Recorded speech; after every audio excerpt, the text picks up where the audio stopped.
अस्सलाम वालेकुम dear students जिस तरह के लास्ट टाइम हमने एवोगैड्रो नंबर के बारे में पढ़ा था, आज की हमारी डिस्कशन है मोल कि एक मोल क्या होता है और एक मोल के अंदर कितने नंबर ऑफ़ पार्टिकल्स हो सकते हैं।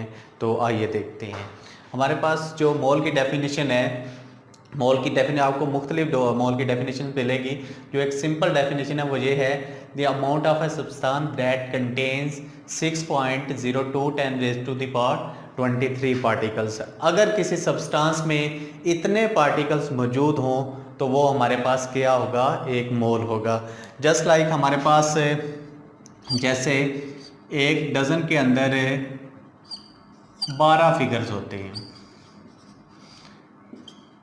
बिल्कुल उसी तरह हमारे पास जो 6.02 10 raise to the power 23 particles में 1 मोल होगा।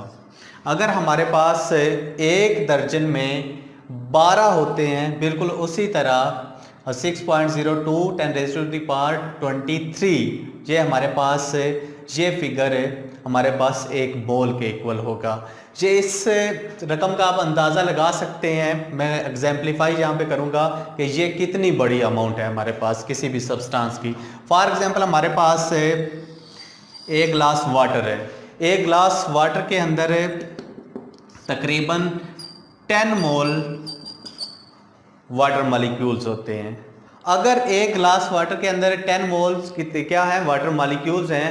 ये बताया जाता है कि अगर हमारे पास सहारा डेजर्ट में इन मॉलिक्यूल्स को फेंक दिया जाए तो ये उतनी तादाद बनेगी जितनी एक सहारा डेजर्ट के अंदर रेत के पार्टिकल्स की होती है। तो ये एक इतनी बड़ी अमाउंट है। दूसरा, अगर हमारे पास एक कंप्यूटर हो, अगर हमारे पास एक कंप्यूटर हो और वो 10 मिलियन पर सेकंड के हिसाब से काउंट कर सकता हो, उसकी काउंटिंग पावर 10 मिलियन पर सेकंड हो, तो वो क्या होगा, एक मोल को काउंट करने में वो हमारे पास 2 बिलियन ईयर्स लगा देगा। तो आप अंदाज़ा लगा सकते हैं कि ये कितनी बड़ी एक हमारे पास मैग्नीट्यूड है किसी भी सब्सटेंस के अंदर मौजूद हो सकती है। और वो आपके सब्सटेंस आपके पास मॉलिक्यूल्स भी हो सकते हैं, एटम्स भी हो सकते हैं और फार्मूला यूनिट्स भी हो सकते हैं। और बिल्कुल इसी तरह अगर हमारी ज़मीन के ऊपर इतने मार्बल के पार्टिकल्स फेंके जाएं तो वो हमारी ज़मीन के ऊपर 3 किलोमीटर लंबी हमारे पास एक मोटी तह बना देंगे। तो ये इतनी बड़ी हमारे पास मैग्नीट्यूड है। लास्ट टाइम हमने मॉलिक्यूल्स, एटम्स और फार्मूला यूनिट्स के बारे में पढ़ा था। जैसे कि मैंने आपको बताया था कि एक मॉलिक्यूल्स को आप मॉलिक्यूलर मास से रिप्रेजेंट करते हैं, एटम्स को आप एटॉमिक मास से रिप्रेजेंट करते हैं और फार्मूला यूनिट्स को आप फार्मूला मास से रिप्रेजेंट करते हैं। तो हमारे पास जो मॉलिक्यूल है उसको मॉलिक्यूलर मास से हम रिप्रेजेंट करते हैं और एटम्स को हम एटॉमिक मास से रिप्रेजेंट करते हैं और हमारे पास जो फार्मूला मास होता है, फार्मूला यूनिट्स होते हैं, उनको हम फार्मूला यूनिट से रिप्रेजेंट करते हैं। अब देखें, ये हमारे पास 3 किस्म के यूनिट्स आ जाते हैं, मॉलिक्यूलर मास, एटॉमिक मास और फार्मूला मास। अगर इन तीनों को हम ग्राम्स की सूरत में रिप्रेजेंट करें, अगर मॉलिक्यूलर मास, एटॉमिक मास और फार्मूला यूनिट्स को हम ग्राम्स की सूरत में रिप्रेजेंट करें तो ये हमारा क्या बन जाता है, एक मोल बन जाता है। यानी कि हमारे पास ये जो मैग्नीट्यूड है 6.02 into 10 raise to the power 23, 6.02 10 raise to the power 23, ये जो हमारे पास मैग्नीट्यूड है, अगर हमारे पास इसको इक्वल किया जाए ग्राम्स के तो ये हमारे पास बन जाएगा 1 मोल। यानी कि अगर हम किसी भी एटॉमिक मास को, मॉलिक्यूलर मास को या फिर फार्मूला मास को ग्राम्स की सूरत में रिप्रेजेंट करेंगे तो वो हमारे पास बन जाएगा 1 मोल। तो एक जो अब आपके पास मोल की दूसरी डेफिनेशन है वो ये है जो कि मैंने अभी आपको समझाई है कि अगर ग्राम्स की सूरत में हम रिप्रेजेंट करेंगे तो क्या बनता है, when atomic mass, molecular mass, formula mass expressed in gram is called a mole।